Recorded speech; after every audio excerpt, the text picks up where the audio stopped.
Magandang hapon mga kuya at ate.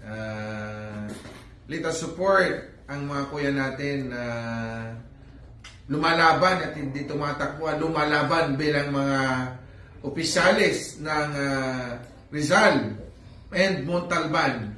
Unahin natin ang ating kuya Jojo Bautista na siyang lumalaban ng Vice Governor ng bayan ng Rizal. Suportahan po natin sila mga kuya at ate ko, dahil kung siya ay nanalo bilang Vice Governor, may Vice Governor tayo ng bayan ng Rizal na siyang tutulong sa lahat ng mga kuya at ate na naninirahan dyan. And of course, sa ating kuya Benjamin Pascual, bukal ng Montalban.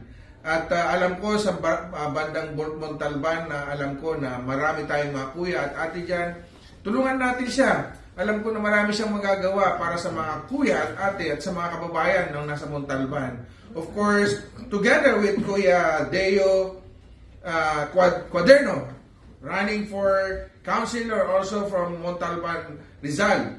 And Kuya Matt de los Reyes, de los Angeles, the councilor of Montalban, and especially ang ating chairman for the environment. At alam ko, subok na itong taong ito na tumutulong sa ating organisasyon. Kung siya'y tumutulong sa ating organisasyon, lalong-lalo na sa kanyang bayan na pinagmulan, marami siyang magagawa, lalong-lalo na pagdating sa environment.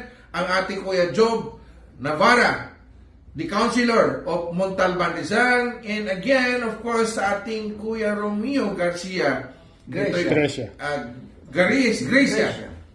Lumalapin ding mayor.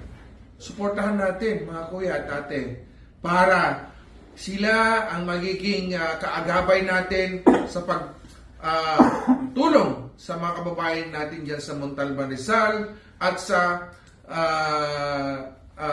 Rizal Province. Maraming salamat sa inyo, sa inyong tulong. Inaasahan ko, I pray all of you, all Eagles within Montalban, Rizal, tulungan natin ang mga kuya natin na tumatakbo bilang opisyalis ang nasabing bayan. Maraming salamat. Ako ang Kuya Ronald de los Santos, the National President of the Fraternal Order of Eagles Philippine Eagles Incorporated. Mabuhay ang Agila!